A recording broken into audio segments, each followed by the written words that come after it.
threat of this virus is so high that there has been a huge impact as far as production is concerned. With the emergence of this deadly second wave of COVID attack, manufacturing too has almost come to a standstill. To look at the impact of COVID-19 on the Indian economy, it can be done in various ways. But the easiest is to probably break it down by understanding the impact on agriculture, on manufacturing and services sector, apart from looking at the impact on some of the more crucial macroeconomic variables.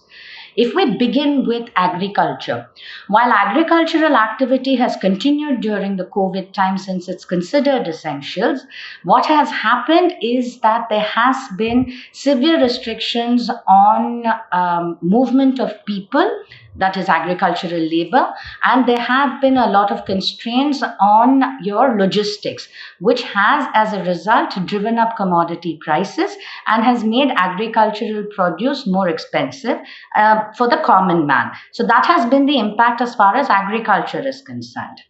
Apart from that, as far as farmers are concerned, there has been a problem in terms of access to credit, and there has been problems in terms of access to, as I said, labor for their own, for harvest, etc. In terms of manufacturing, India did see some amount of recovery after the first phase towards the end of last calendar year and towards the beginning of this and towards the end of the last financial year as well. However, with the emergence of this deadly second wave of COVID attack, manufacturing too has almost come to a standstill. Unlike the last time, even though most manufacturing units have been allowed to kind of function at 50% capacity, it has still been difficult given the fact that the threat of this virus is so high that there has been a huge impact as far as production is concerned. This has been quite a severe blow as far as manufacturing sector is concerned, where manufacturing has almost come to a complete standstill. The sector that has probably taken the worst hit has been services, and in that obviously tourism and hospitality, which have traditionally been very large employment generating sectors and revenue generating sectors, has also been affected quite badly. With so many restaurants and pubs and eateries being closed for months together and operating at 50% or less, many of them have had to forcefully close down, which impacts a larger value chain in terms of their vendors and eventually actually goes back to also affecting agriculture per se.